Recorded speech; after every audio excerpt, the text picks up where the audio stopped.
right, welcome back to From A to Arbitration. Let me start this episode off by saying, John Poskin, I apologize. Last week, I mentioned all the people that have contributed on the podcast, and I left him out. And so I'm walking my route Monday listening to it because that's the first time I listened to it. I'll edit it, but I won't listen to the episode in its entirety until the next day. So I'm hearing what y'all are hearing so I can critique myself, which is usually terrible. But when I mentioned all the names, I'm like, where in the hell is John Poskin? I forgot John Poskin. So, John, I appreciate you, brother, for the time you spent educating our people. I'm going to have him on in about a month, I think it is. He's very busy. I'm very busy. So, again, this should be a short episode. I'm hoping. I've got 2 removals in arbitration. I get to do branch 4's arbitrations. Like I said, I don't go anywhere else anymore. Kind of got blackballed because of this podcast, but the president and JB said nobody's going to do our arbitrations but Corey. So I get to still do branch 4. And even though they've blackballed me, I'm about the city letter carrier. So if they ask me to do one, I'm going to go do it. That's just how it is, because I'm about helping the city letter carriers however I can. And I'm dealing with a removal as an outside steward. Funny enough, a young lady that listens to the podcast, she got removed, and she asked the business agent if I could come represent her as an outside steward. It's a difficult removal. We got some good things in it, but so I'm dealing with that. I'm putting contentions together for that removal. Something interesting I did. I'm all about discipline. That's my wheelhouse, is discipline. And in this removal, I get the request for appropriate action, and I critique, I go over everything. I go over every date, every word, okay, trying to find something that an arbitrator can hang their hat on. And so I get the request for appropriate action, and it says that it was requested on a certain date. And 3 days later, it's concurred on by electronic signature. Okay? So I don't like electronic signatures. I think that gives way to laziness. Electronically sign it, send it back. So I asked for the email where the requesting official sent it to the concurring official, and I asked for the email where the concurring official sent it back to the requesting official because I wanted to see, just about this concurrence. I'm see if we got an issue with it. So I get the email back, and it was requested on the 7th, but it wasn't emailed until the 10th, the day that it was concurred on. It was emailed at 10:50, and it was emailed back at 10:58. And so I'm raising a huge procedural due process argument on that what kind of substantive review would it be with 8 minutes? And so then also the notice of removal was written on the 20th of July, and the issuing manager signed it the 20th of July, and the young lady refused to sign it the 20th of July at 8:04 a.m. Okay, so it was written on 7/20, it was issued on 7/20, and it was refused to sign 7/20 at 8:04 a.m.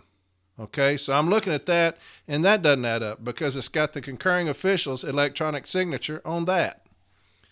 And so when I see that, you all of a sudden, your mind starts working, and I'm thinking, that doesn't sound right. Doesn't look right. And so I asked for the OIC, the one who issued it, I asked for his clock rings. We go back and forth, relevancy letters, all this stuff, and I'm not budging. I'm continuing to say, I'll just file a 1731 on you. I need the relevance. You don't need anything. I need your clock ring. So finally he sends the clock ring. All of it's redacted. Every bit of it's redacted except one part that shows his begin tour. at 8 a.m., which is all I needed.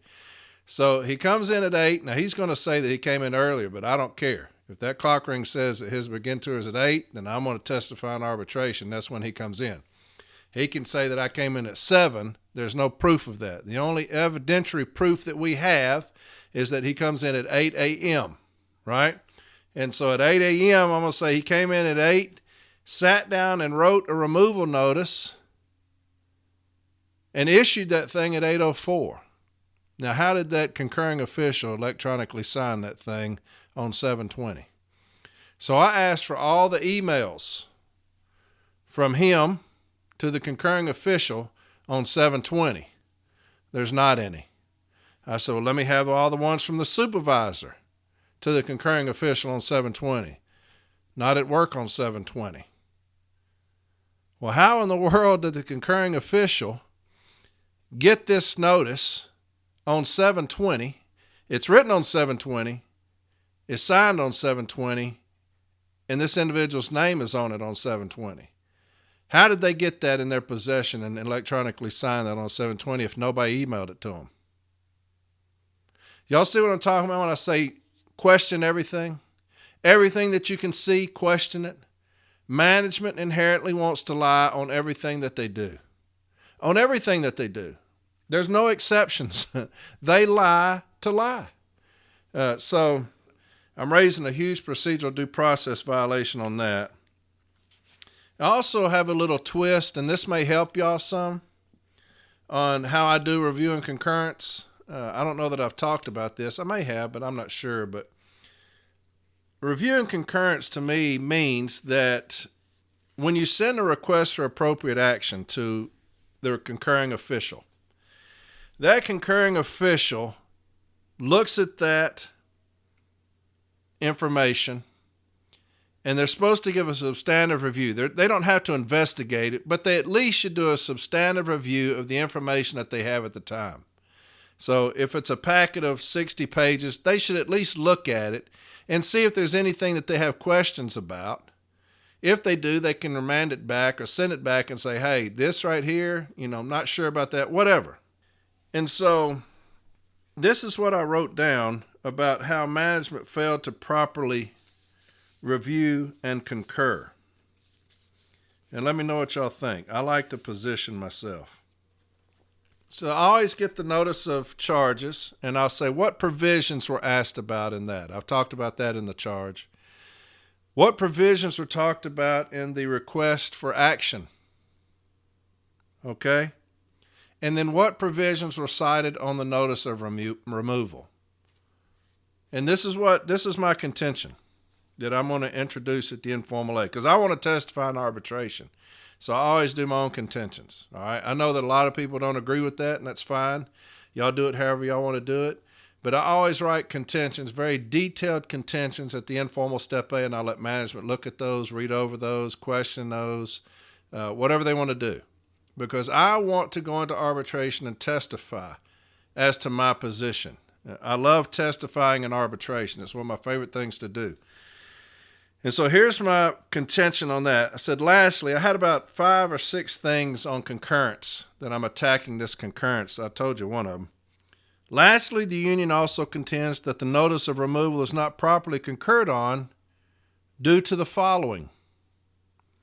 In the investigative interview, the OIC asked the grievance specifically about ELM section 665.11 and 665.3. All right, now that was asked about in the investigative interview, 665.11 and 665.3. In the request for appropriate action, the OIC cited ELM 661.2 and 665.11. So one of those is different, wasn't asked about, as being violated. These are the 2 and only 2 provisions cited in the RFAA, and these are the 2 in which MPU allegedly concurred on and supported for her decision. All right, I'll read that again. These are the 2 and only 2 provisions cited in the RFAA, and these are the 2 in which the MPU allegedly concurred on and supported for her decision. In the notice of removal, the OIC signed off on the fact that the grievant was in violation of. So I've got the RFAA where the OIC said, these are the two things that I'm citing against her. These are the two things that she violated in the request for action, right?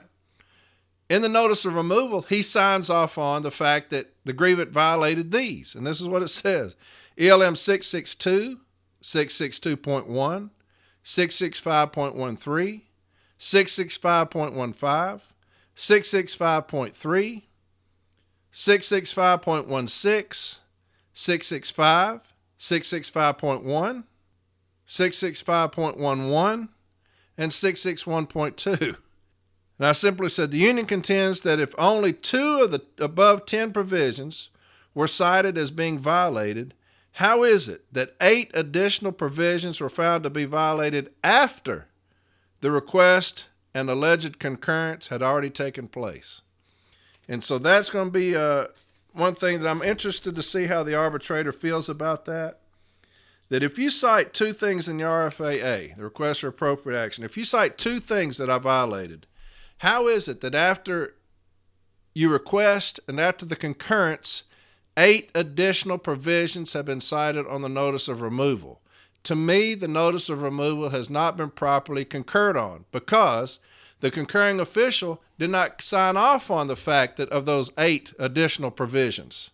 So I'm going to say that the removal notice is procedurally defective because the concurring official did not sign off on the 8 additional provisions cited in the notice of charges. And that's something for y'all to start doing and something to look at. Question everything that management does. Every single thing that management does, question it because they lie. They inherently lie. They charged this individual with falsifying doctor's notes. So I requested the hip training. And sure enough, they falsified this individual's hip training. And so I made a contention, that what's good for the goose is good for the gander. So if you are saying that this person should be removed, then whoever falsified this hip training should be removed as well. So we're going to drag them down through the mud on this thing. We're going to have a good time of it. I'm the informal, and JB is the formal. So she's in good hands. Now, we'll see what happens, but so we'll see. I've got a bunch of arguments for us, so we'll see what happens. It should be a fun case for us. Should be interesting. So anyway, that's what I'm doing today. Did it yesterday. I have to meet on it in the informal this week, and then I got the 2 removals the next week. And so I've been humping it, man. I've been busy. It's been good. Shirts. The shirts are up for sale, okay? And it's been booming. I mean booming. Matter of fact, so many came in that it shut the PayPal down. And so I appreciate that. I do. Like I said, 100% of that will go to MDA. I won't keep a penny of it. Matter of fact, I have nothing to do with it. I don't see the funds. I don't see anything with that. Jeremy McCall's handling all that because he is very savvy at that kind of stuff. That guy's been amazing. And I can't thank him enough for doing that. But he's handling all of that. I don't have access to it. I don't know the numbers unless he tells me. But it's jumping right now. It's been, I thought it may do well. It's done incredibly well. So you can email him at admin@from8arbitration.com and request things to be written on there. Some of the things y'all want written on them are kind of crazy, but I like it. I do. And so, but the shirts are going crazy. I appreciate that. I look forward to seeing y'all in Boston with some shirts on, man. That'd be pretty cool. But get on from8arbitration.com, and that's where you can see them. You can order them, and you can have something put on there that you want if you don't like what's on there, okay? Make sure you get on Reddit. That thing is booming now. Over 1,000 members on Reddit. I never heard of Reddit until the guy asked me if he could do a Reddit page for me, and said sure. So Reddit is booming. He's got a survey up there about what y'all want the next topic to be that I'm going to talk about. And I think it's 4 or 5 things he's got on there. So get on Reddit. Got some great conversation going on there, but also some very funny stuff put up on Reddit. they test the boundaries every once in a while on me, but it's all in good fun, so that's fine. Discord.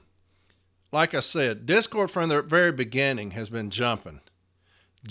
They're on there all night long. If you wake up at 2 and go use the restroom and look on Discord, they're on there talking. They just are. And some great contractual stuff going on there as well, just like Reddit. They got some great stuff going on Discord. Both of those you can find on from8arbitration.com, so get on there. The Facebook page, Lindsay's taking a little break, and she's been with me from the very beginning just about. So I told her, I said, hey, you take your break. I handle the Facebook page. It's not as active now because she's not doing it. I am, so I get on there and put something up every once in a while. But get on there and join that, and we'll have fun with that. But I suck at it, and she was much better, but I get it. The NELC has a podcast that they've rejuvenated. I think it's called You Are the Current Occupant, or You Are the Current Resident. I believe it's something to that effect. I listened to it the other day. It's Mr. Renfro's doing it, and I think he said he's going to have some special guests on there. I told Jeremy to put the link up on from8arbitration.com. Look, I'm about education, period. I don't care who's doing it. I don't care who's educating. I'm about educating city letter carriers. Regardless of what I think. Personal opinions, I don't care. If they're on there trying to educate, I'm going to give them some love. So I told him to put the link up on from8arbitration.com so you can go there and listen to the episode. I think he talked a little bit about collective bargaining, kind of where they're at. He talked about Medicare. I think that's the two talks. But I listened to it. And I think that there are other regions going to start doing their own podcasts. I've asked for that and called for that for a very long time. I think every region should do a podcast. I just do. You've got to get out of this mindset. Somebody may be listening from the outside. Nobody gives a shit what you're doing, man. Quit being so high and mighty as a business agent and educate your people. Quit being so high and mighty as a business agent. People on the outside, people outside of my region may listen. Who gives a fuck, baby? Educate your people. If somebody else listens in, so be it. You're helping them too. But I think that every region should do their own podcast. I'm not going to be doing this forever. And a lot of people don't like me. A lot of people from the NELC don't like me. And so y'all can reach people that don't listen to me because I say bad words sometimes. I don't mean to, but sometimes profanity comes out, and people don't like that. And so, they may be able to listen to y'all because they're not going to listen to me. And so that would be good.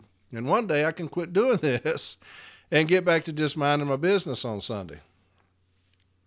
But so go listen to the podcast from NELC and give them some love. Look, they're taking time out of their life to educate. Okay, regardless if you like it or not, they're taking time out of their life to educate y'all and to inform y'all. So go listen to that. You'll appreciate that. HIP, I wish they would talk about that, their position on HIP. I know that they sent out the email, and I think they're doing a graph or something to that effect. I'd like to know their position and what we're trying to do with it. It's not like you're sneaking up on management by telling what you're going to do. Grievances are going around this country, and so they obviously know that we're on to them, or the jig is up. And so, I wish that they would come out with some kind of position. That podcast would be a good avenue to do that. Management is... they're going crazy right now on us about the HIP training. They are. A lot of people can't get into their HIP training anymore. Those things have been shut down. They can't show that it's been falsified.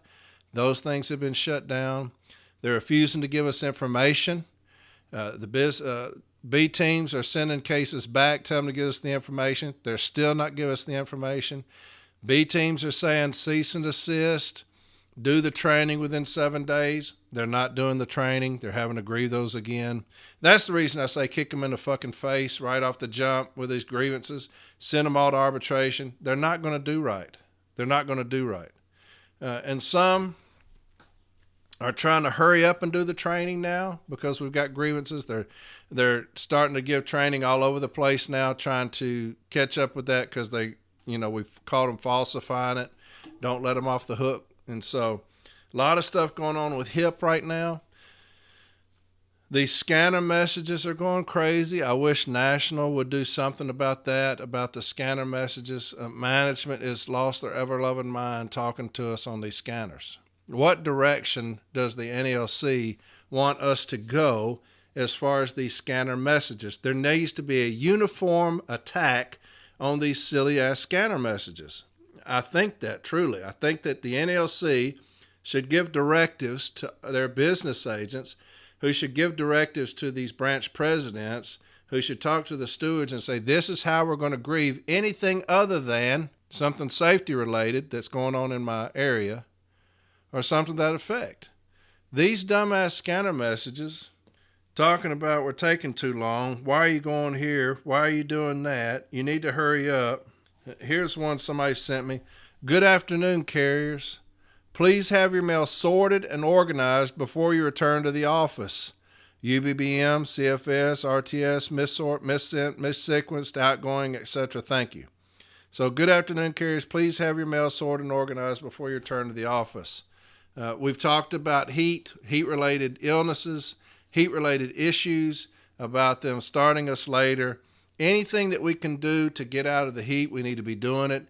And then we have this type of message here that comes out saying, hey, and make sure you're doing all this shit out in your vehicle before you come back into the air conditioning. Make sure that you're doing all these things out in the vehicle. I don't care if we've done them before. I think that during June, July, and August, there should be exceptions to every rule. I just do. I think during June, July, and August, there are things that we can do collectively as a postal service and as a union to come together and say, here's the things that we're going to do during June, July, and August. Because those are the deadliest months. Those are the ones where we get ourselves in trouble. We can do all the training that we want to do. We can tell all these things that we need to be doing. It's deadly. It is deadly, especially for those carriers that have age, like me. To be out there. We can do everything humanly possible and still get overcome by the heat. So what can we do to combat that even further? Everything that we do on the street that we can do in the office, we need to be doing. And that's how I feel. I've talked about casing or sticking DPS during June, July, and August. I told you that story about Getz. I think that those are things that we should be doing. Any kind of sorting of the mail and the PM should be done in the office in the air conditioning. I believe that. So we need to be coming in earlier to make sure that we're not out in the heat longer. All of these things, to me, should be happening. Now, that's the reason I hope Congress gets involved. Now, if y'all haven't messaged your congressman or congresswoman, message them and tell them our plight. I wish every letter carrier in the country would message their congressman or congresswoman and just rip into them about our plight and to help us out, because Congress is now involved. And I think that would go a long way to get us at the table. I would love to have people in there testifying before Congress about everything that's going on to us, everything that the service is doing to us, things that can help us, things that can alleviate all of these issues we have in the heat during June, July, and August. There are things that we can do that we need to be doing to help the city letter carrier. And so these scanner messages just pissed me off. It was one of my very first episodes, remember, was about grieving unsafe scanner messages. Long before all this shit started, I did that one all those months ago about grieving unsafe scanner messages. It's still just as true today. It's still just as true today. A lot of people are getting involved with the union. They're messaging me about they're getting their fight back. They're getting that passion back. They're educating their branches. They're making their branches listen to the podcast. To get that fight back in their branch, to get members involved, to get stewards involved. A lot of people are doing that. I'm supposed to give a shout out to Miss Angela Perkins. Miss Angela Perkins is one of those who's getting involved in this fight. Thank you. Thank you. Got a great branch there. Somebody reached out from there, asked me to give her a shout out. So Angela Perkins, I appreciate you, everything that you're doing and everything that you're going to do. And we need more people like that are getting back into this fight. Too many places, the branch president, stewards have lost their desire and they refuse to fight. I've talked about that so many times. It's become ridiculous, but we need to fight, and we need people in position to fight. And if you don't have that in your area, you need to vote those people out and make sure that you get somebody in there that is competent and a fighter, okay? But things are changing around this country. Things are changing. Temperaments and attitudes are changing as far as the city letter care and defending the city letter care. There is a movement going on, and I can promise you that. There is a movement going on of fighters and warriors taking up that flag and getting into this fight and kind of moving that other genre out, moving that other era out of tired, old, don't want to fight, and it's happening as we speak. Just like I talk about with the podcast, the region's coming out with a podcast, national starting theirs again. It's happening. The union is becoming stronger, and that's what we need. The union is becoming stronger, and that is exactly what we need. Next week, I'm going to spend the entire episode on discipline. I've gotten so many things now about discipline, people wanting help. Next week, I'm going to spend the entire episode on discipline. The person from Reddit told me that discipline was one of the main things that people wanted addressed, how to beat discipline. So I'll do that. Next week, I'm going to have a lot of discipline. So if you have any discipline you want me to talk about, I omit names and things. So if you have any discipline you want me to talk about, I'll talk about that next week, how we're going to beat it just from the charge. Don't send me the information. Just from the charge, what do I see, and how we're going to look at the charge and beat that discipline, okay? So that'll be next week, and I think JB might be in the next week talking about sick leave dependent care. His son, they're down in Mississippi right now playing baseball still. I think they're doing well. So, but that'll be next week, okay? Another thing, and I hate this, but my Titan email has sent about 100 emails to spam. And so I found it the other day. I'm trying to catch up on those as much as I can. So if you've not gotten a response from me, I'm not ignoring you. I'm just now seeing it. And I'm talking about from back in May, because I don't ever look through that. I just answer them and then I get off of there. There's over 100 in there from back in May. I'm going to get to every single one of them. I hope it's not untimely. But you've asked a lot of questions, and I try to answer each and every one of y'all's questions. I do. And I send a lot of y'all to JB because, like I said, I don't have templates. So if you message me about templates, I make my own. Just like this removal, I just sit there and make my own. I do it a little different. I might put those up one day and show you what I'm talking about because I do my templates a little different because I want it to be very easy for the arbitrator when I go into arbitration, very easy for me, very easy for the advocate, and very easy for the arbitrator. And so that's how I do my templates, and I might put those up one day for you. They're very basic kindergarten type templates. But I love the way that I do things. I think it's easier. It's much easier for me in arbitration to do it like that.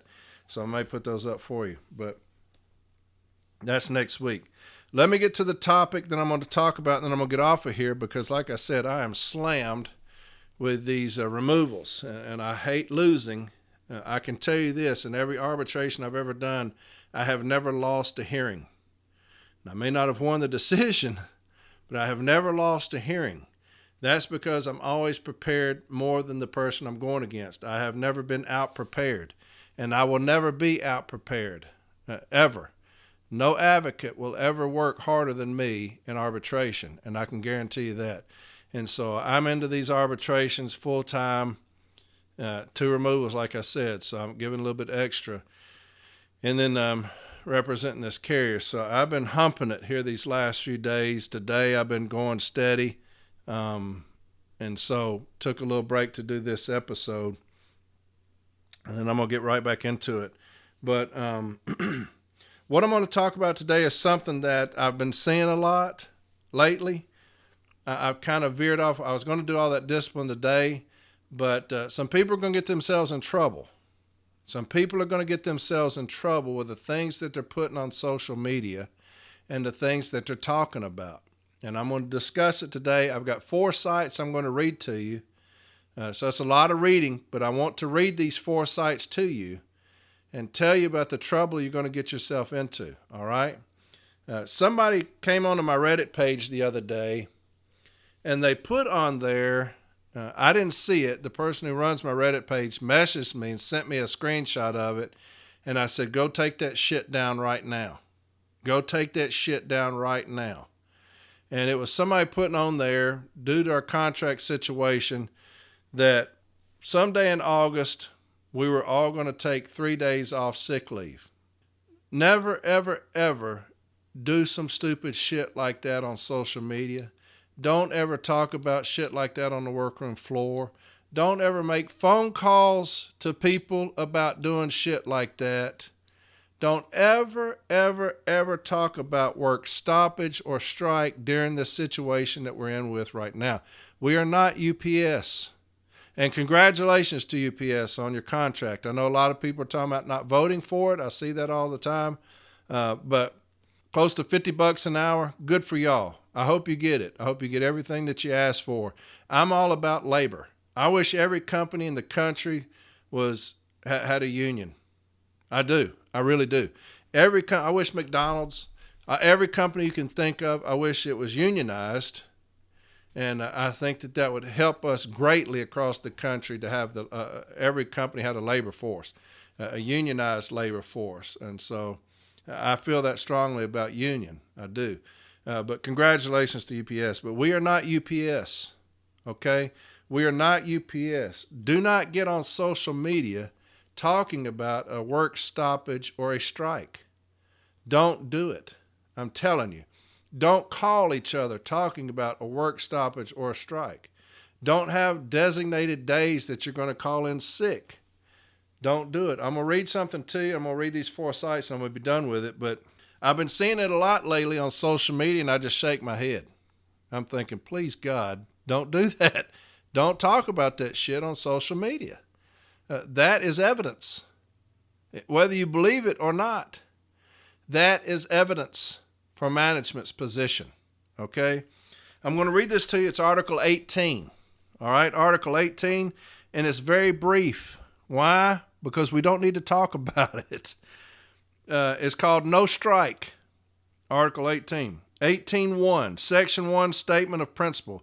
The union, in behalf of its members, agrees that it will not call or sanction a strike or slowdown. Let me read that again.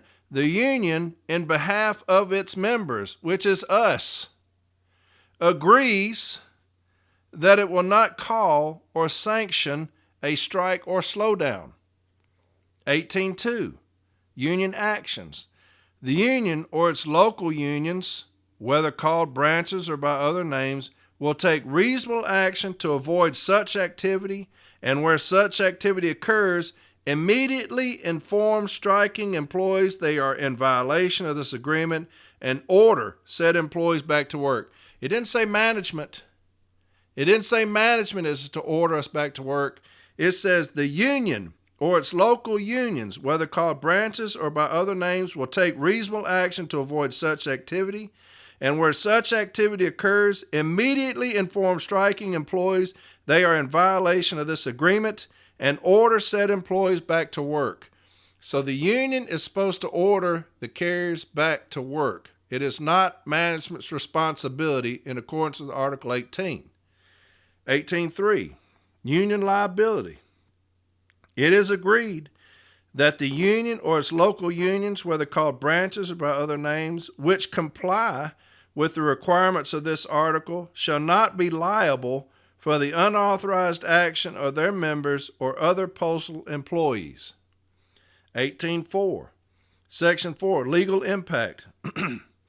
The parties agree that the provisions of this article shall not be used in any way to defeat any current or future legal action involving the constitutionality of existing or future legislation prohibiting federal employees from engaging in strike actions. The parties further agree that the obligations undertaken in this article are in no way contingent upon the final determination of such constitutional issues. The preceding article, Article 18, shall apply to city carrier assistant employees. All right? Prohibition on strikes. Listen to me. Prohibition on strikes. Federal law has long prohibited strikes by postal and most other federal employees and provided criminal penalties for violations. The Postal Reorganization Act of 1970 continued to apply the strike prohibitions of Title V, Section 7511 of the U.S. Code, 5 U.S.C. at 7511, to postal employees as well as the federal criminal penalties for violations contained in 18 U.S.C. 1918. So those are criminal statutes that they will raise against you for striking or calling for a slowdown. Okay? That's how serious that is when y'all get on social media and start talking about we're going to have 3 days of calling in sick to protest. We're going to strike. We're going to picket. We're going to do whatever. Do not get on social media and talk about that shit. Do not come on any of my sites and do that shit. I will delete you and block you from being on my sites. I will not get engaged in any of that talk. Okay? We have collective bargaining that handles all of our situations. Back in the steelworkers, when they talked about striking, what they would do is, if somebody got terminated, fired, they would all go on strike to protest. All of them would go on strike to protest somebody getting fired until they got collective bargaining, and that's how they handled their dispute. When they got collective bargaining, they could no longer strike because they had the grievance procedure then. It went to arbitration then. You got all these steelworkers arbitrations that we still use today. Some of the best decisions that we use are from the Steelworkers Trilogy. And so that kept them from striking is when they got collective bargaining. We got collective bargaining in 1970. So as part of that, there's no layoff clause, but also we cannot strike or call for a slowdown. And so when you do that, you're setting yourself up to be terminated, okay? Even if it's on social media, even if you're playing, even if you're joking, you're setting yourself up to be terminated, all right? I'm going to read these 4 sites to you, and then I'm going to be done because it's that serious. And a lot more people are chattering about it on social media. I see it a lot about we just need to strike. We need to be like UPS. We can't be like UPS. They can strike. We can't. We got collective bargaining, and we got Article 18 that says we can't. So I'm going to read these sites to you. I'm going to be done. Sorry about how kind of rough this one is, but man, I've been humping it all day on this removal for this young lady because it's personal, because I've been going at it with the head of labor. They're involved with it, and so it's personal to me, and so I've been spending a majority of my time in this removal, just dissecting this thing and requesting. I bet I've put in 7 requests for all the information that I've been, all the games that we're playing as far as trying to figure out what they're doing and how they're doing it. And you can do that through documentation. And so you try to figure these things out. That's the reason I love discipline. I know that sounds terrible, but I love it because it's a game. And you're putting pieces of the puzzle. Things don't sound right. Let's request this over here. All right, now let's request this. Let's put this piece. And it's kind of falling in line for me like that, so I like where we're going. But anyway, I've been really busy with that, so sorry about how hastily this one's been done today. This is regular arbitration. Barry Simon, dated October 6, 2011. And I'm going to read the decision, all 4 of them to you. and then talk a little bit afterwards, and then I'll be done. The service had just cause to issue grievant a notice of removal for engaging in a concerted job action when she was among 15 employees who called in sick. The grievance is denied. So they got fired for calling in sick, orchestrating a call-in. Okay? I'm just going to read the whole thing. It's for them, but I'm going to read it. Background. At all times relevant to this dispute, grievant was employed as a full-time city letter carrier at this installation on November 8, 2010. Grievant was one of 15 letter carriers assigned to this station who called in sick. It is undisputed that this number of absences had an adverse effect on the operations of the office. Employees were sent from other post offices to cover the work at East St. Louis, thereby affecting service at those offices as well. According to the postmaster, employees were required to work for 12 hours and only first-class mail was delivered. On May 2, 2011, grievance was issued a notice of removal for conduct unbecoming of a postal employee.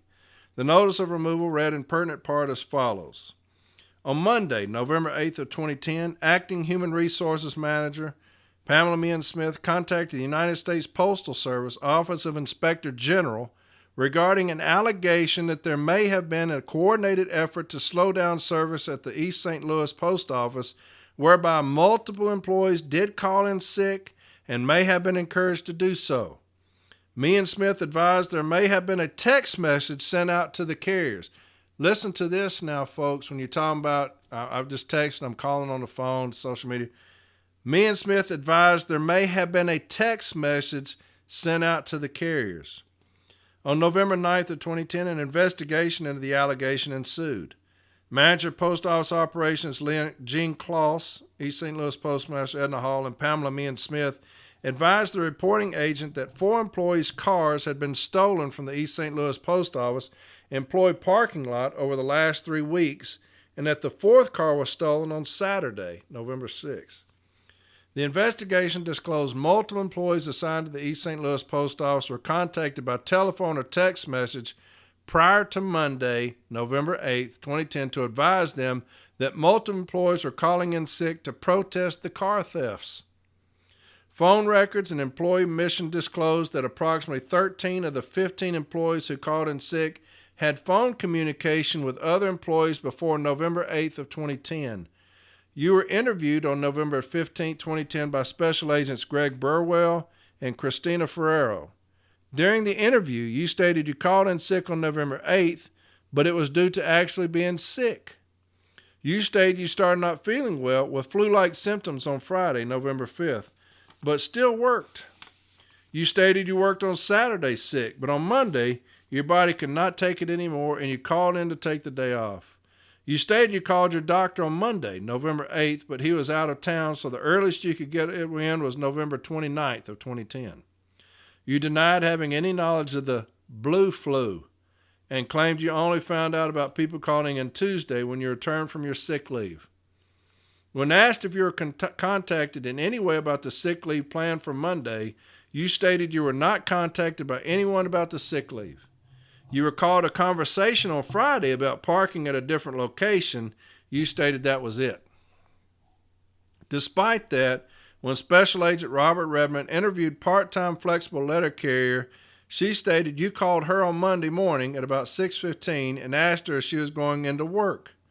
Lee explained you asked her if she had talked to Tracy. Lee also stated Foster called her about 6 a.m. on Monday and told her Tracy called her and said they were not going to work. Lee stated she first knew about the sick leave plan on Monday morning when Foster called. She stated then you called her.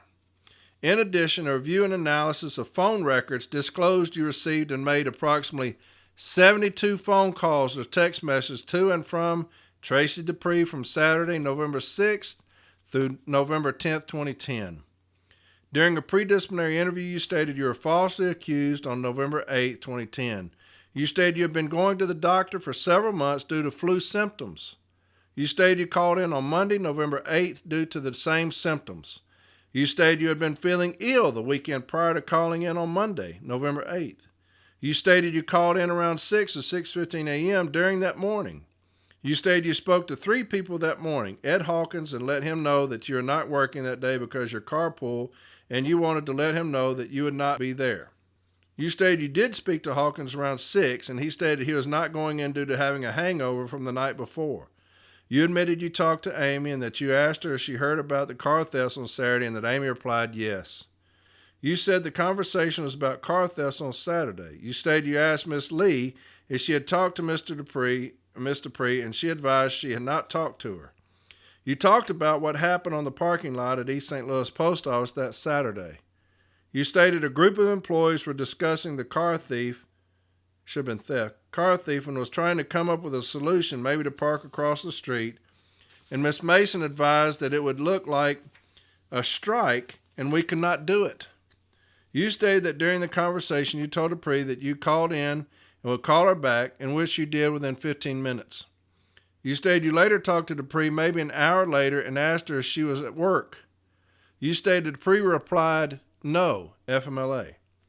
You stated you talked to Jamil Jackson later that morning, and that is when he informed you that the text message was going around in the office. Your conduct unbecoming of a postal employee is a violation of your duties as responsibilities as a postal employee, as well as Sections 6612, 66511, 66513, 66515, 66516, and 66541 of the Employee and Labor Relations Manual. It is also a violation of the Gateway's district attendance and tardiness policy, which requires employees to be regular in attendance and avoid unscheduled absences. The union filed a timely grievance protesting the issuance of the notice of removal. The grievance sought rescission of the notice of removal. The grievance was denied by the Postal Service and progressed through the grievance procedure in accordance with the provisions of the National Agreement. The parties being unable to reach resolution, the matter was submitted to arbitration before the undersigned arbitrator. At the hearing, the parties stipulated that there were some employees who were interviewed by the Office of Inspector General who had not received any text messages or phone calls regarding Blue Flu. Position of the Postal Service. The service contends a number of employees at the East St. Louis Post Office engaged in a job action on November 8, 2010, when the employees called in sick. It says this action was prompted by the theft of several employees' cars from the employee parking lot. According to the service, there were telephone calls and text messages to and from the employees organizing a sick out to protest what they perceived as management's inadequate response to the thefts. The service says grievant called in on the morning of November 8, 2010 and requested 8 hours of sick leave. Because she did not provide medical documentation to substantiate her absence, the service says her request was subsequently disapproved. Following a thorough investigation, the service contends it was established that grievant had engaged in the concerted job action. It says it then issued her notice of removal. The service points to inconsistencies in the statements grievant made to the OIG and during her pre-disciplinary investigation. It additionally notes that her statements were contradicted by the evidence. It says interviews with other employees regarding their conversations with the grievant also suggest that she had discussed the job action before she decided to call in sick. Finally, the service rejects the medical documentation offered by grievant, noting that she did not see her doctor until December 2nd. It does not accept that the doctor would have been able to determine that grievant actually was ill almost 1 month earlier. It suggests the doctor merely recorded the grievant told him. The service argues it had sufficient evidence to prove its charge against grievant because her actions constituted participation in an illegal work stoppage. The service contends her removal is warranted. Concluding that it had just cause to issue her own notice of removal, the service asks that the grievant be denied in its entirety. In support of its position, the service cites the following awards. There's about 8 or 9 arbitration awards. Position of the union. The union denies that the service has met its burden of proof and established that the grievant was guilty of conduct unbecoming a postal employee. It submits that the statements of carriers Robinson, Frazier, and Tenholder were inconsistent and that the service case is based entirely upon hearsay. The union argues that the issuance of the notice of removal was untimely. It notes that the date of incident was November 8th and that some employees were interviewed as late as February 24th. Grievance notice of removal, says the union, was dated May 2nd of 2011. It submits that the memories of events such as text messages or voicemails fade with the passage of time. Finally, the union says management failed to investigate the matter thoroughly, even though the OIG report is several hundred pages. It says grievance consistently asserted that she called in sick because she was sick, yet no one in management believed her. It notes that there were other employees who had been interviewed by the OIG who were unaware of a work stoppage, but grievance assertion that she knew nothing about it was disregarded. The union concludes the service did not have just cause to issue grievance notice of removal. It asks, therefore, that the grievance be sustained, that the notice of removal be rescinded, and the grievance be made whole for wages and benefits lost. And here's the arbitrator's discussion. Here's the carrier's livelihood in his hands, okay, about a work stoppage. The evidence before this arbitrator establishes that there was a concerted job action at the East St. Louis Post Office on November 8, 2010. 15 letter carriers called in sick that day. The OIG investigators obtained a copy of a text message that was sent to a number of carriers in the office. It stated, "Renee and Tracy wanting everyone to call in sick tomorrow to protest car thefts, so for 10 people say yes." This message presumably refers to Renee Mason, the president of the East St. Louis branch local of the NLC, and Tracy Dupree. There is no evidence either of these women sent the text message. The message, as it appeared on the cell phone of letter carrier Willie Frazier, indicated it was sent by Jay Frawley at 5:05 p.m. on November 7, 2010, although he may not have been the original source of the message. Letter carrier Kevin Smith told the OIG investigator that he had received the text message on Sunday night from John Frawley and forwarded it to Frazier and Ricky Tenholder, who also showed the message to the investigator. According to Dupree's statement to the OIG, she and Mason were sitting together at a union-sponsored bowl-a-thon on Sunday, November 2, 2010, when she suggested to Mason that the employees park outside the parking lot on Monday and wait for management to come out. Dupree reported that Mason replied, "No, y'all can't do that because that would be the form of a strike." According to Dupree, she and Mason were talking alone at a table in the bowling alley from 4 to 5 p.m. The record also reflects that the OIG investigators interviewed letter carrier John Frawley, who told them that he received the text message from an unknown source on Sunday and forwarded it to Frazier and possibly Smith. He also stated that Mason had called him on Sunday and advised against parking on the street, but that everyone should call in sick instead. He told the investigators that he believed he heard bowling pins in the background during his call. On Monday morning, Frawley received a call from a Fox 2 news reporter regarding the car thefts at the post office. Frawley told the investigators that he told the reporter about employees calling in sick using the term blue flu. Although there was a news story that night and the following morning about the stolen vehicles, there was no mention of the sick calls. These admissions by other employees who were involved in the action, as well as the evidence of the text messages, established that this was a concerted activity. If this were a case where agreement was simply charged with falsifying a sick leave request, the burden of proof such as falsification, as it does in discipline cases, would rest with the service. Cases involving concerted job actions, though, present a different situation. When it is established, as it is here, that a group of employees collectively decided to call in sick for the purpose of disrupting postal operations, the service's burden of proof may be satisfied by showing that the grievant had prior knowledge of the job action and that she called in sick. Y'all hear that? People putting things on Facebook, people putting things in text message. Did y'all hear that? I'm going to read it again. When it is established, as it is here, that a group of employees collectively decided to call in sick for the purpose of disrupting postal operations, the service's burden of proof may be satisfied by showing that the grievant had prior knowledge of the job action and that she called in sick. Do not put on social media anything about a work stoppage or a strike. I'm telling you, it's evidence. It's evidence, and it will be used against you. If somebody says, "Hey, we're going to do a work stoppage," and there's 25 people underneath there said, "Yeah, let's do it," all of y'all are culpable. All of y'all are liable. Don't do it. Don't put it up. This would be sufficient to establish a rebuttable presumption that grievant participated in the job action. The union then has the burden of showing that she was incapacitated and unable to work and that she was simply the victim of bad timing. In effect, this would be an affirmative defense. There is no question that grievant called in sick the same day as the job action. The record also reflects that she was aware prior to the date in question that employees were being encouraged to call in sick. The OIG inspectors compiled a log of phone calls made by or to Tracy Dupree during the period from November 6th through November 10th. According to those records, she made numerous calls to various employees, including grievant. At least one employee told the investigators that these calls were to enlist support for the job action. The record shows that Dupree made several calls to grievant on November 7th, including one at 9:54 p.m.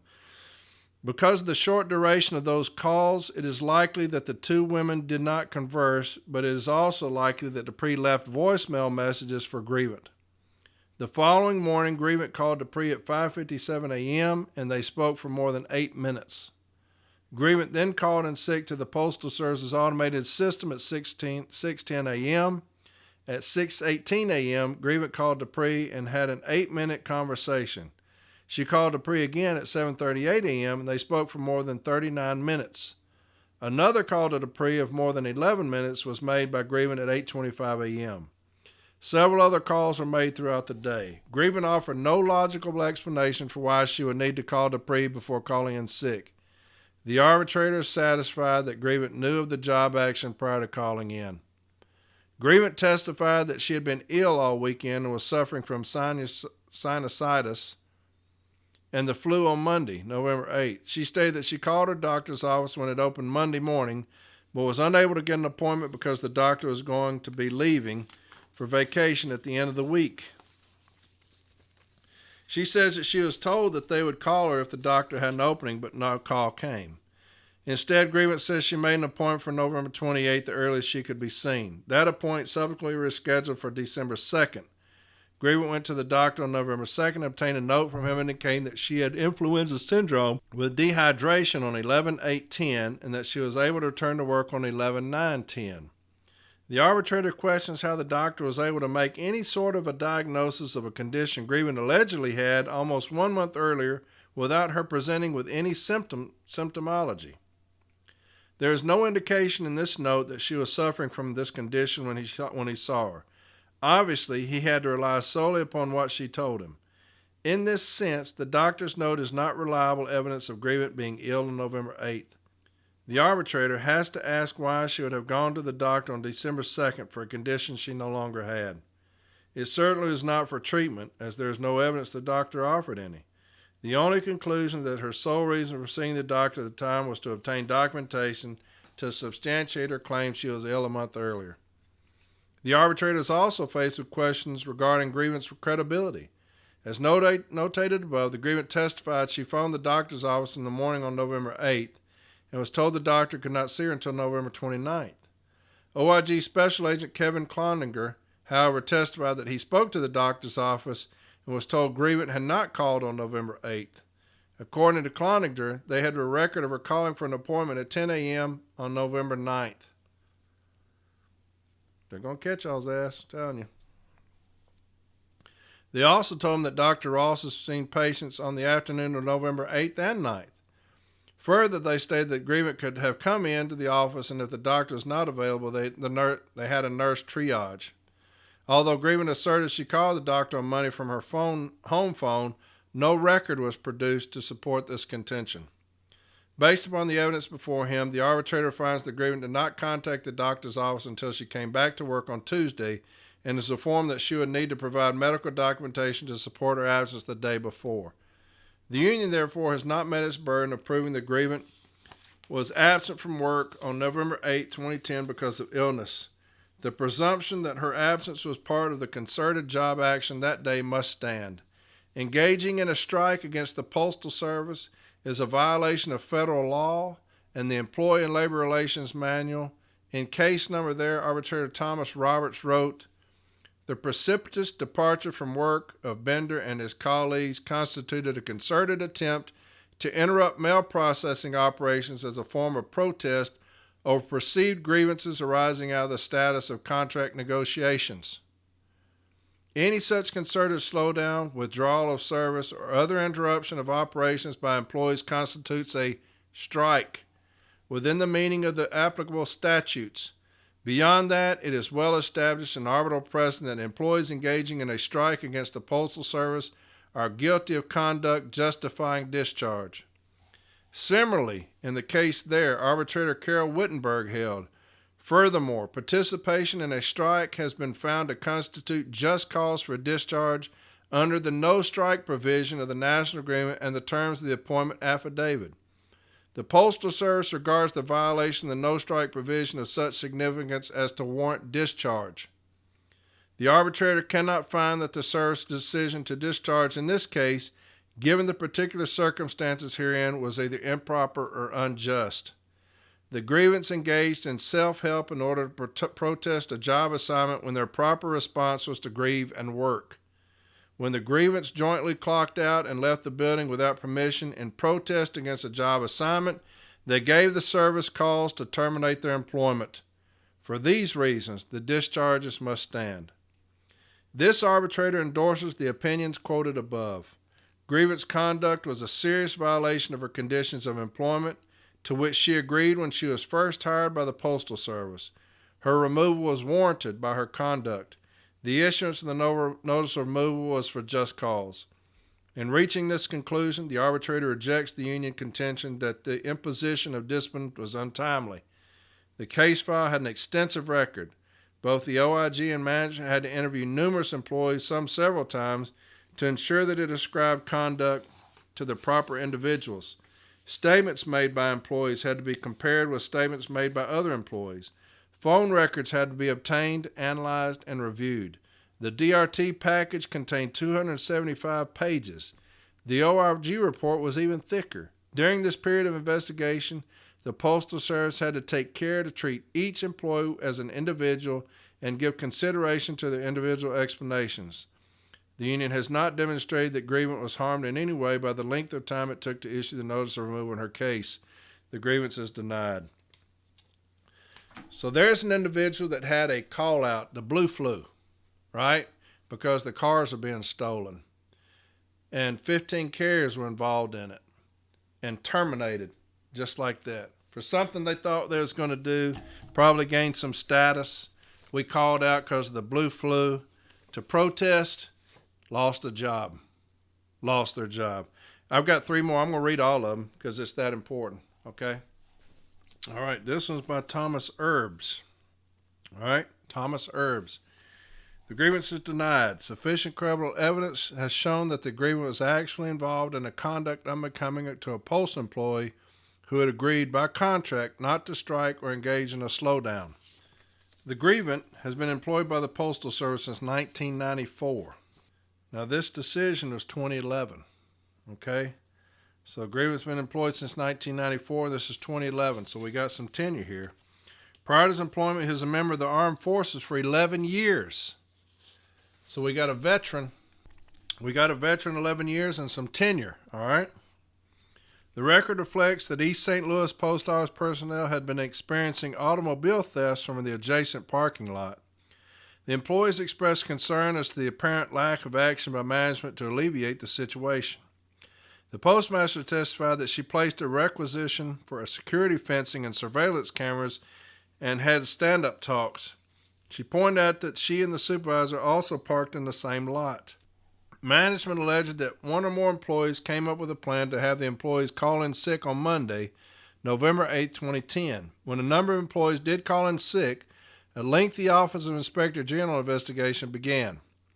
The investigative memorandum, IM, was introduced at the hearing. It is thicker than the dispute resolution team record and contains 87 separate multi-page exhibits. The DRT record contains over 280 pages. The Postal Service evidence closely tracked the notice of charges proposed removal, which was issued to the grievant on May 2, 2011. Portions thereof are as follows. Conduct unbecoming of a postal employee.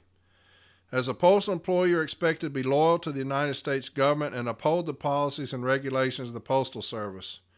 Part of those regulations require you to conduct yourself during and outside of work hours in a manner that reflects favorably upon the Postal Service. You too are expected to be honest, reliable, trustworthy, courteous, and of good character and reputation. On Monday, November 8, 2010, Acting Human Resources Manager Pamela Meehan Smith contacted the United States Postal Service Office of Inspector General regarding an allegation that there may have been a coordinated effort to slow down service at the East St. Louis Post Office, whereby multiple employees called in sick and may have been encouraged to do so. Meehan Smith advised there may have been a text message sent out to the carriers. On November 9, 2010, an investigation in the allegation ensued. Manager Post Office Operations John Kloss, East St. Louis Postmaster Edna Hall, and Pamela Meehan Smith advised the reporting agent that 4 employees' cars had been stolen from the East St. Louis Post Office employee parking lot over the last 3 weeks, and that the 4th car was stolen on Saturday, November 6th. The investigation disclosed multiple employees assigned to the East St. Louis Post Office were contacted by telephone or text message prior to Monday, November 8, to advise them that multiple employees are calling in sick to protest the car thefts. Phone records and employee admissions disclosed that approximately 13 of the 15 employees who called in sick had phone communication with other employees before November 8, 2010. You were one of the employees who called in sick on November 8, 2010. You were interviewed on November 17th by Special Agents Kevin Cloninger and Robert Redmond. During the interview, you stated you were off on the weekend of November 6th and that you called in for sick leave on November 8th at 6:20 a.m. You advised you received a voicemail from Tracy Dupree, another carrier, on Sunday, November 7th, night between 6 p.m. and 8 p.m. You stated Dupree said in the voicemail they're going to call in sick due to nothing being done about the vehicles being stolen. You stated the voicemail from Dupree said something like, I don't know if you heard that there's going to be a sick call on Monday. You stated you understood the voicemail to mean they were organizing a calling in thing. You stated you did not call Dupree back and you did not save the voicemail. You stated you deleted it right away. You stated you did not think the car theft thing was handled right. You explained there was no stand-up talk until the 3rd car was stolen. You recalled the postmaster advised that she had made a request to help with vehicle safety. You stated on Monday night you received a text message from John Frawley, another carrier. You said the text message says something about Renee and Tracy were organizing a call-in thing. You stated you forwarded the message you received from Frawley to Willie Frazier and Rick Tenholder. You stated you talked to Tenholder telephonically on Sunday night and that you both said you were coming into work on Monday. You stated you received the text message from Frawley, the phone voicemail from Dupree, and the telephone call from Tenholder close to the same time. You then stated you were sick as a dog on Monday, November 8th, and if you did not feel good, you did not come to work. You explained you attended a fundraiser for your son's baseball team on Saturday night and in the Sunday morning. You stated you did shots and was still feeling sick on Monday. You stated you had about 8 hours of sick leave left. You stated you called in sick on Monday morning about 6:15 a.m. and that you called in sick because you did not feel good. You stated you did not call in sick based on the text message or voicemail you received. You admitted you talked to Renee Mason about the sick call after Monday. You stated she told you you would have to get a doctor's statement for the sick day. You explained that Mason is right next to you on the workroom floor and that she told you you can have union representation with you during the interview. You stated you are not real strong for the union and that Renee's name was in the text message. You stated you never forwarded or sent a text message to Dupree or Mason and that Frazier responded back to you through a text message on Monday, indicated he was coming to work. You further stated you may have also forwarded the text message you received from Frawley to Kenny, McCoy, another carrier. You stated you assumed Frawley started the text message, but you did not know how you got the information from them. You stated the text message stated something like Renee and Tracy are organizing a sick call thing to call in Monday. You indicated you were not sure of the exact number of people you were told were going to call in sick, but thought it was 15 or 20.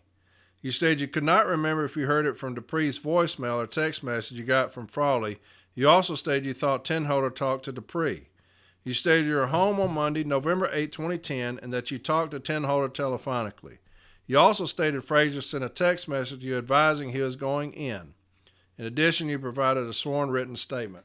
You were also interviewed on November 23rd by the reporting agent. At the time you informed the agent you had a spreadsheet of your phone call activity from Sunday, November 7th. You explained the voicemail from Tracy Dupree probably would have been at 5:43 p.m. You stated you called Rick Tenholder at 5:47 p.m. During a pre-disciplinary interview, when you're given an opportunity to explain why you did not report to work on November 8th, you stated you were sick on November 8th. You stated that on November 8th and 7th, your son had a fundraiser and that your kids did not attend. You were drinking. You stated you're not a drinker, but other parents wanted to do shots, so you participated with it. You stated you should not have had the drinks and it took you 2 days to recover. November 7th and 8th, but you were still drinking on the 7th. You stated you had a designated driver on Sunday the 7th because you were inebriated. You stated on Sunday, November 7th, you were just getting out of bed around 4 p.m. You stated your friend stayed with you because you Sunday and Monday due to being sick. You stated you felt better on November 8th, so you came to work. You stated you did get a text message from Frawley around 5:30 p.m. on Sunday, November 7th, saying Tracy and Renee wanted everyone to call in on Monday. You stated that had no bearing on whether you were going to come into work on Monday due to the fact that you were sick. You stated you talked to Tenholder for about 5 minutes on the telephone after receiving the text message from Frawley, and Tenholder told you he was going to go into work, and I advised Tenholder that I would go in if it felt better. You stated you always forwarded text messages from Frawley to Rick, Frazier, and McCoy because you never know what you're getting with Frawley text. You stated some of Frawley's text screams at you. They are not just ordinary text. In addition, the following is an element of your past record. Your conduct unbecoming of the postal employee is a violation of your duties, and it has the same elm language. And here's the arbitrator. The record indicates that September 30th, 7-day suspension contains a note that it was not issued. Management indicates the removal was not based on progressive discipline. Management witnesses indicated in an interview with the grievant and the other employees they did not feel they were telling the truth when they said they were all sick.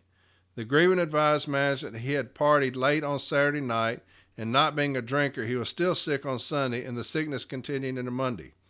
The grievant tested that when he called the automatic reporting system, he did not receive any indication that he had to provide medical documentation. The grievant testified that his girlfriend stayed with him on Monday.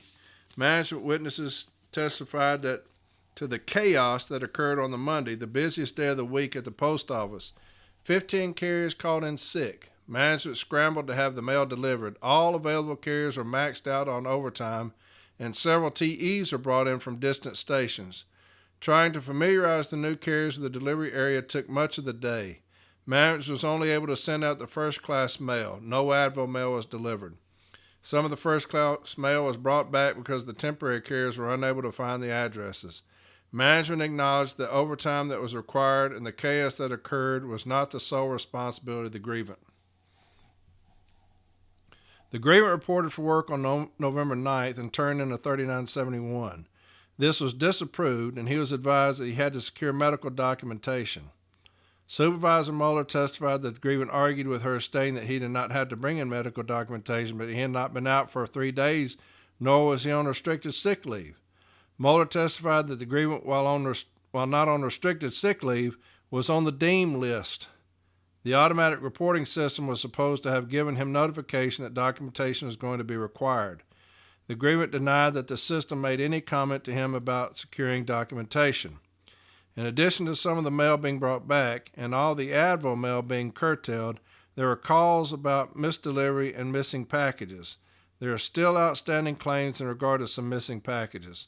Later Monday afternoon, a TV channel reporter appeared at the post office. The reporter had previously been at another employee's residence where some mention was made about the blue flu that was taking place. When the reporter attempted to question the postmaster about the blue flu, the postal inspector who was present told the reporter those questions would not be answered. OIG Agent Kleininger testified to the investigation. There were 56 interviews of over 40 individuals. The grievance first interview took place on November 17, 2010. It took a considerable period of time for the OIG to secure, by way of subpoena, the telephone records of the various employees who were absent on that day. Y'all hear me? How serious they took that? It took a considerable period of time for the OIG to secure, by way of subpoena, the telephone records of the various employees who were absent on that day. One telephone carrier did not respond for several months after the subpoena was issued. After all subpoena documents were received from the telephone carrier, the IM was then compiled and issued on March 17th. Thereafter, there were investigative interviews on the employees. The grievant was then issued the proposed removal. The grievant testified that on Sunday he had one telephone conversation with employee Tenholder. He did receive a voice message from employee Dupree, which he did not keep, and he did receive and then forwarded 2 text messages to other employees. The grievant stated that during the pre-disciplinary interview, no one from management indicated to him nor the union why he was being considered for discipline. They only would say that it was something about abusing sick leave. The record reflects that the grievant's phone was utilized for numerous texts and some telephone messages from Sunday afternoon into evening. There are also numerous text messages and calls commencing on Monday morning. The grievant called the absent report system at 6:20 and then 40 minutes later sent a text message to employee Frazier. There were then texts back and forth until 7:25. Then there were a number of text messages between the grievant and his girlfriend from 7:34 until 7:53 when Tenholder called the grievant. The grievant testified that he and Tenholder would speak to each other many times a day. He admitted that he talked to Tenholder on Sunday night after he had received a voice message and a text about not reporting to work on Monday. He said that he and Tenholder both stated that they were going to report to work on Monday. The grievant testified the reason he did not report to work was because he was still sick on Monday. And then the Postal Service's argument and the union's argument are the same as the past one, and I'll read the arbitrator's decision. Among the most fundamental and universally recognized principles in labor relations is that employees can be expected to work now and grieve later. The principle normally arises in cases involving insubordination, though its application to a possible work stoppage should be obvious enough. In simple terms, if an employee feels that he or she has been wronged, the appropriate avenue of redress is through the contractual provisions established to address such issues, not through self-help. Unless there are issues of safety or unusual health hazards, a resort to self-help is prohibited. If it is perhaps for this reason that the parties included a statement of principle to the effect in Article 18 of the National Agreement. At the same time, however, an employee accused of serious misconduct enters arbitration, presumed innocent, and willing to perform a fair day's work for a fair day's pay. From an evidentiary standpoint, this means that in order for management to prevail here, it must overcome that presumption by presenting convincing proof that the grievant not only missed work on November 8th, which he admits, but that he did so in sympathy and concert with some coworkers, though he was not actually sick. The union argues management cannot meet this burden owing to the lack of physical evidence concerning grievant's professed illness. This is not so. A profession of illness by an employee need not be accepted at face value, and indeed, local management here refused to accept the grievant's steadfast claim that he was sick, and yet the grievant failed to file a grievance over the refusal. The fact that management had the right to insist under these circumstances on some evidence of illness should be nothing to marvel at, for in the absence of some objective standard, employees could routinely fake an illness and remain off work with impunity, leaving management no opportunity to respond. On the current record, management seeks to rebut the grievance profession of illness with several pieces of circumstantial evidence. Management has the right to proceed in this manner just as the union would if it was so desired. The fact is that circumstantial evidence at times is more persuasive than direct evidence. By way of example, there are many cases where employees present a medical excuse but are later observed performing strenuous physical activities well in excess of their doctor's limitations, and in which, when viewed objectively, permit a reasonable inference that the symptomology described by the employee to the doctor in order to procure the documentation was false. In such cases, a fact finder can rightly reject the employee's claim of illness and uphold discipline based on associated absenteeism and fraud. An analogous situation is present in the grievance case, for while he steadfastly maintained that he had been drinking on November 6th and 7th, and that he was unable to come to work on November 8th, his activities on November 7th and 8th tell an entirely different story. Indeed, the story which emerges from the record shows the grievant, in conjunction with some of his co-workers, was engaged in a furious program of electronic and voice communication throughout the day on November 7th and early November 8th, all calculated to launch a private job action. As management points out, the grievant had some 22 conversations with individuals between 4 p.m., this along with several cell phone communications, all of which indicate that his energy level was in no way diminished by a hangover or the residual effects of intoxication. Rather, he was conducting his activities in what appears to be an abnormally active manner. The arbitrator is persuaded that the grievant knew very well the plan which was afoot among his co-workers, and he was more than willing to both support and participate in the same.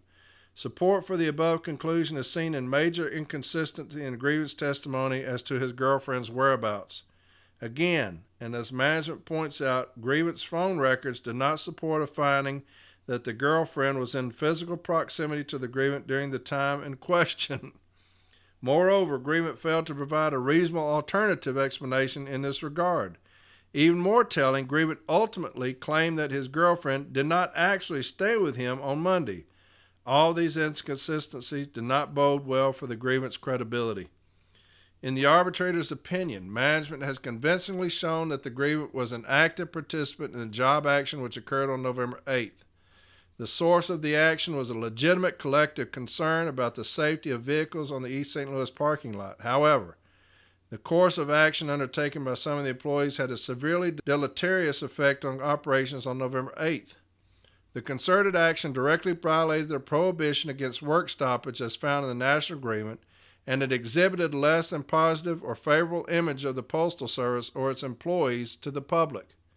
Nor does the arbitrator find that management's investigation took unreasonably long or that the grievant was prejudiced by any claimed due process violation. The investigation was lengthy and thorough, but under these circumstances, the discipline was not untimely. There is no proof that the grievant was harmed by the length of time taken for the investigation, nor the date of the discipline. Ruling. Based upon this record, the grievant must be denied as the Postal Service had just cause to issue the removal.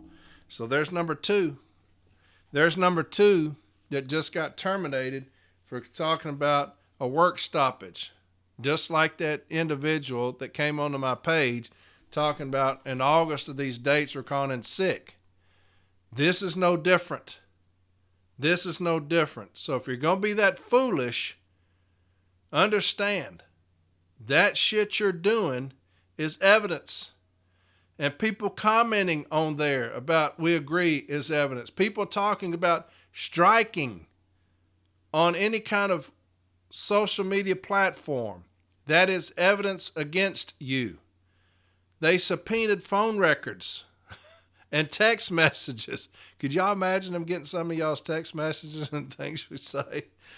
You know, they subpoenaed those and got them against the carriers to build a case against them. So there's two carriers with a lot of tenure that because they decided they're going to call out one day in protest have lost their job. I've got two more I'm going to read. I'm not going to read all the first part because they're all the same. It's all from the same station. All four of these are from the same station. 4 different arbitrators, 4 different carriers. All 4 were terminated. And this is David Diltz. Again, I'm not going to read the guts of it because it's all the same. The charges are the same. And the position of the Postal Service and the position of the union are the same. Arbitrator's opinion.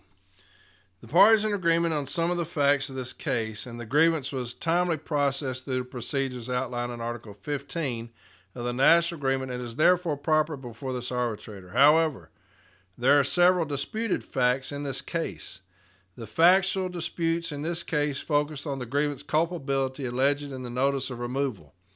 Therefore, it is the disputed facts upon which the merits of the case will be herein decided.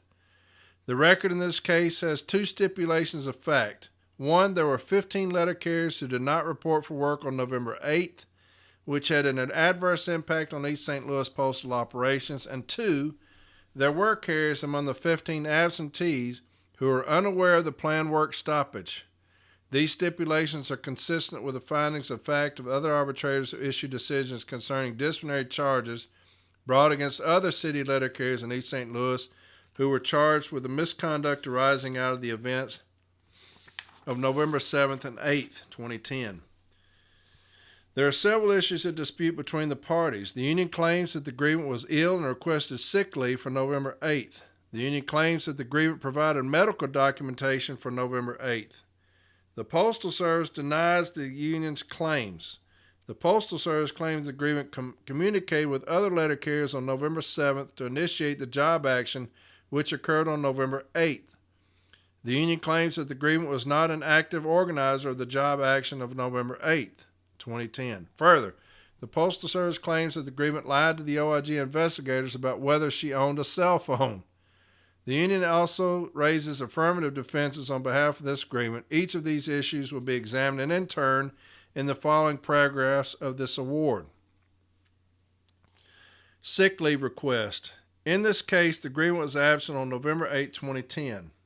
The union claims that the grievant was not an active organizer of the job action on November 8, 2010. However, the union contends that the grievant was ill and had legitimately sought sick leave, thereby not participating in the job action of November 8th in protest of car thefts from postal property. This record contains several Form 3971s and medical certificates. There is a computer-generated document pertaining to this grievance, which is a Form 3971 found on page 304 of Joint Exhibit 2. This Form 3971 is a request for 8 hours of sick leave for November 8th. This document is unsigned by the grievant or her supervisor and has no indication of whether request leave was approved or disapproved.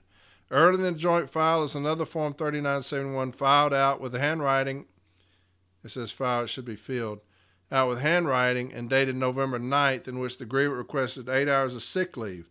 This document is signed by both the grievant and her supervisor and is marked disapproved, and the reason line contains the words, "No doc provided, leave without pay." In examining this record, the arbitrator was unable to locate medical documentation for November 8th for this grievant. The union claims that medical documentation was provided on 2 separate occasions when it was requested by management. Yet there is nothing in this record save the claim that such documentation was obtained and provided to management. The union explains this absence of documentation as management's having lost the documents provided. The joint file is to contain all the evidence of record upon which the dispute resolution team and potentially an arbitrator is to base their decision. The formally representatives are to ensure the completeness of the joint file, and adverse inference must be made if a claimed document is not found in the joint file. Evidence of planning of a job action for November 8, 2010. The grievant denied that she was involved in the planning of the job action on November 8, 2010. Her testimony at the arbitration hearing and the grievant's initial interview she had with the agents of the Office of Inspector General were both unequivocal that she was not involved in the planning of the events of November 8th. The grievant had a second interview with an agent of the Office of Inspector General. She changed her story concerning possession of a cell phone in the second interview, admitted that she had one, but it was in someone else's name. Further, the memorandum of interview states, Dupree stated she talked to Mason at a table by the bowling lanes between 4 and 5 p.m. Dupree stated she and Mason were talking about all the cars being stolen and what they were going to do about security. Dupree explained the gate was supposed to be locked but was not. Dupree stated she was told Mason about employees parking outside the employee parking lot on Monday and waiting. Dupree described waiting as waiting for something to happen. Dupree related postal management would have to contact the employees when no carriers were at work on Monday. Dupree stated Mason told her, "No, y'all can't do that. That would be considered form of a strike. Postal people can't do that." Dupree explained that made sense to her and she did not look at it that way at first. Dupree stated it was Dupree's idea to have the employee park across the street on Monday. During the same interview, the grievant admitted to talking to other employees by telephone concerning whether they were going to work on Monday, November 8th. Among these employees were carriers Fraser, Frawley, and Tenholder. OIG agent Kleininger was called to testify at the hearing and testified that he was author of the memorandum of interview contained in the Joint Exhibit 2 Agent Cloninger gave testimony consistent with the evidence found on pages 49 and 50 of his memorandum of interview. City letter carrier Frazier was called to testify by management and gave testimony concerning the events of November 7th and 8th. His testimony was brief and was that the grievant asked him not to answer the phone on Monday, his regularly scheduled day off, should management call and ask him to come to work. This testimony is consistent with the memorandum of interview in Joint Exhibit 2. There are several other memorandum of interviews in the case file. Carrier Frawley gave a sworn statement. In this sworn statement, Carrier Frawley said, in pertinent part, Bryn called me and left a voicemail. I called her back. Could hear bowling pins in the background. Tracy called me a few times. Bryn said later we're calling people to call in sick to protest car thefts. They were up to 10. Later on, I heard they were up to 24. They asked me if I had Carrier's numbers. I said I only had a few, but I did not give them any phone numbers. Bryn said parking on the street would be a strike, and instead everyone should call in sick. Tracy just wanted everyone to park on the street. There were several other carriers who provided sworn statements in which they reported that the grievant was organizing a sick out for Monday, November 8th. Carrier Smith, Carrier Tinholder, in a telephone interview with Agent Cloninger, is reported to have said Tinholder stated Dupree wanted a yes or no from him if he was going to call in sick or not. Carrier Klein provided a sworn statement to Agent Becker of the OIG, which in pertinent part said, I don't remember the exact wording of the but it stated that Renee and Tracy wanted everyone to call in sick Monday. Several other statements are found in this record. Most have little relevance to the specific charges against the grievant. There are also telephone records and copies of text messages included in this file which corroborate the testimony cited above. The telephone records show the conversation did take place as identified in the interviews conducted by the OIG agents. The record of evidence is persuasive that the grievant was actively involved in organizing the job action on Monday, November 8th. Affirmative defense raised by the union. The union left no stone unturned in the defense of this grievant. The union raised two significant affirmative defenses for this grievant. The union argued that the penalty assessed this grievant was not appropriate to alleged misconduct. The union also complained that the Postal Service's case was founded in circumstantial evidence and that such evidence is suspect in determining the innocence or guilt of this grievant. Although the union recognizes that circumstantial evidence is admissible, the union asserts that the circumstances must point inalterably to the guilt of the grievant for there to be a finding in favor of management. The union also complains that the discipline was untimely. Each of these defenses will be examined in turn in the following paragraphs of this opinion. Penalty. The union raised an important issue in the determination of the penalty in this case. The conduct of becoming a post employee is a broad charge inclusive of the abuse of sick leave and of being a leader of prohibited job action. The charge could even be interpreted, perhaps, to include abuse of sick leave, although this arbitrator did not infer this from the notice of removal in this case. In the case of abuse of sick leave, under these facts and circumstances, progressive discipline is contemplated by the authors of Article 16 of the National Agreement. Albeit this abuse of sick leave goes beyond what is normally found in this category of cases because it involves prescribed concerted action that had a significant adverse effect on East St. Louis postal operations. If this was all that was in evidence, the arbitration award by Thomas Erbs concerning the matter, L. Walker, is, in this arbitrator's opinion, instructive and appropriate under these circumstances and facts. However, the clear and convincing preponderance of evidence indicates that this grievant engaged in misconduct which extended beyond the simple abuse of sick leave. In cases such as this present matter, there will be employees out of 15 to 24 who will not be contacted, or if contacted, will not provide incriminating information against a coworker. In such matters, arbitrators must look to the consistency of testimony, sworn statements, and foundations to determine the credibility of claims that the grievant engaged in conspiratorial actions to further initiate improper job actions such as occurred on November 8th. The OIG memorandum of interview showed at least 3 credible statements that the grievant engaged in contact with coworkers which were conspiratorial in nature, which were clearly intended to broaden the job action on the subsequent Monday. From this evidence, the arbitrator is persuaded that the Postal Service discharged its burden to prove that the grievant was engaged in conduct intended to cause an inappropriate work stoppage at each St. Louis post office. This conduct is a serious matter, which goes beyond simple abuse of sick leave to conduct designed to inflict operational harm on postal delivery in East St. Louis. Therefore, this arbitrator is persuaded that the awards of arbitrators Simon and Erbs, in which discharges were sustained for those who led this job action, are instructive in this manner. Therefore, it is the arbitrator's considered opinion that the penalty assessed this grievant removal for this infraction is not excessive under these facts and circumstances. Conclusion. The Postal Service has shown with a clear and convincing preponderance of the credible evidence that the grievant is culpable as charged in the notice of removal. The union raised several affirmative defenses on behalf of this grievant, each without merit. Therefore, this arbitrator has no alternative save to deny this grievant in its entirety and being without merit. Here's the last one. This is 404. 404 that went there just because they called in sick on a day to protest. All four of them have lost their jobs. This is Arbitrator Cohen. It's the same stuff in the beginning. And here's the discussion and decision on this one. The issue in this case is whether the grievant was involved in the concerted job action at the East St. Louis Post Office on November 8, 2010. The issue is not whether the concerted job action was the grievant's idea or specifically whether she personally requested employees to participate in the slowdown. If the grievant had prior knowledge of the job action and called in sick, then the reasonable presumption is that she was involved in the job action. The grievant did not establish that she was incapacitated on Monday, November 8th. When the grievant returned to work on Wednesday, November 10th, she was told she must provide medical documentation for her absence.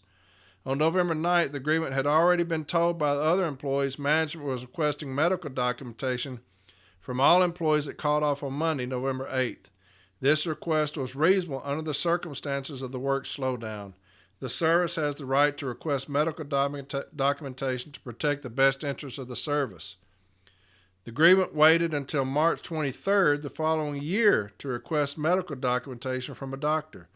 Logically and professionally, it was understandably too late for a medical professional to determine whether the grievant had been incapacitated 4 to 5 months earlier. If the grievant had immediately made an attempt to obtain medical documentation, regardless of whether a grievance was pending over the designation of her time off on November 8th, her claim that she was incapacitated would be more believable. In light of unfolding circumstances at the station after November 8th, and the fact that the grievant did not attempt to excuse her absence for several months raises a fair inference that she was not sick. Moreover, the grievant participated in hours of phone calls on November 8th, which is not indicative of someone who is too sick to report to work. On November 7th, letter carrier Dupree and the grievant admitted while at the bowling alley, the two talked about Frawley's stolen truck and Dupree's proposed concerted action of parking across the street from the post office on November 8th. After this talk between Dupree and the grievant called Frawley from the bowling alley to talk about his truck being stolen on Saturday, November 6th. During the conversation, the grievant told Frawley that letter Dupree's parking on the street was not a good idea, but if you're sick, you're sick. Obviously, Frawley was not too inebriated to participate in this conversation with the grievant. Shortly after speaking with the grievant, Dupree called letter carrier Frawley to request phone numbers of co-workers. Soon thereafter, letter carrier Frawley sent a text to letter carrier Fraser indicating the grievant and Dupree wanted employees to call off on Monday. Based upon his conversation with the grievant and Dupree, his text was plausible and not merely the illusion of a drunk man. The evidence establishes that Dupree then called numerous letter carriers to request they call off work on Monday. In the evening of June 7th, Fraser called the grievant to find out if she knew about the text. The grievant told him no, but took no steps to stop or invalidate the text if she deemed it to be incorrect. To the contrary, the grievant told Fraser, if you're sick, you're sick. The next morning, November 8th, the grievant told Fraser, who had called off sick, that she would keep him informed of what was going on at the post office. Both letter carrier Dupree and letter carrier Robinson stated that the grievant used this same phrase, if you're sick, you're sick, when talking to them about calling off on Monday, November 8th. Although Robinson changed her story, her testimony was found credible based upon her growing anger at her friend for not taking any responsibility for the work slowdown and carriers losing their jobs. Frazier's testimony is supported by statement from other employees, including the grievant. Unlike the grievant, Frazier did report to work on Monday, November 8th, and was not in the position of union authority to effectively encourage employees to call off work on Monday. In this case, a 1-hour discrepancy regarding when a phone call took place is insignificant, especially when the discrepancy arose several months after the occurrence and the sequence of events logically flows. The grievant also told letter carrier Davis that the service could not prove whether she was sick. Consequently, even after November 8th, the grievant continued to be involved with the work slowdown by counseling union members how to avoid discipline for their participation in the concerted action. The grievance telephone records established that she was in steady contact with approximately 19 union members from Sunday evening through Tuesday, November 9th. Based upon the volume of calls between the grievant and the union members during these 3 critical days, the grievant's undocumented absence on November 8th, employee statements about their conversations with the grievant, and the logical sequence of events, it is reasonable to conclude that the grievant was involved with the work slowdown planned for November 8th. From home was circumstantially evidenced by her phone records and substantiated conversation with letter carriers on the day of the concerted action. As a local union president, the grievant did not contact the post office on November 8th to voice her concern about the situation or to offer her assistance in instructing union members to report to work. The grievance discipline was timely. In a responsible and professional manner, the OIG interviewed all possible participants, approximately 40, in the concerted action before management issued any discipline. Because of the volume of interviews and the eventual necessity for subpoenaing numerous telephone records, the OIG report was delayed, but not unreasonably under the circumstances.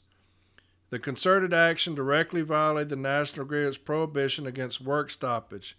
The JCAM states that on page 18.1, that's under section 18.2 of the National Agreement, the union or its local unions, whether branches or by other names, will take reasonable action to avoid such activity, and where such activity occurs, immediately inform striking employees they are in violation of this agreement and order said employees back to work. The grievant, as the local union president, did tell employees that could not strike by parking across from the station, but then told employees that if you were sick, they were sick. Consequently, the grievant not only failed to take steps to stop a slowdown as required under Article 18.1 of the National Agreement, she actively encouraged and participated in it and was actively involved with it in November 8, 2010. For all the reasons discussed above, the grievance is denied. The Postal Service had just cause to issue the grievant a notice of removal for involvement with the November 8th work stoppage slowdown at the East St. Louis Post Office.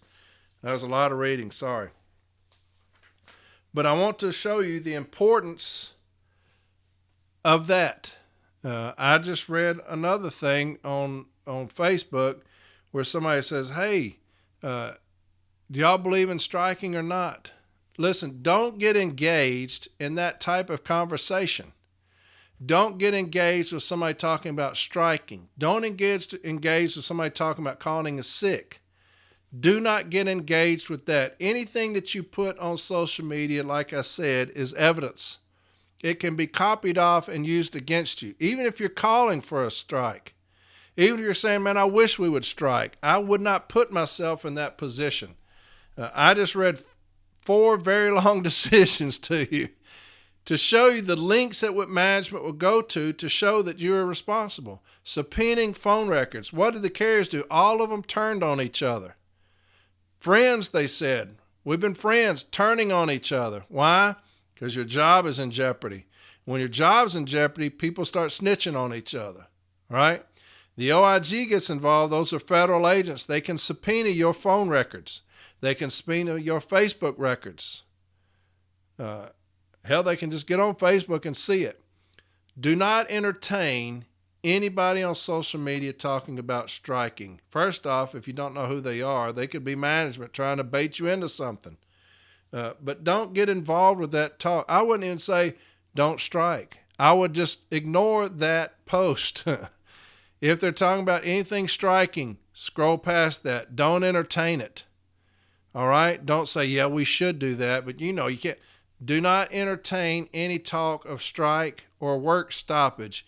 You will be terminated. Okay. Understand that. I just read 4 decisions from the same post office, 4 different arbitrators removed 4 different carriers for calling in sick on one day because of a concerted effort on a work stoppage. So that's 2 hours. 2 hours. I thought it would take 45 minutes.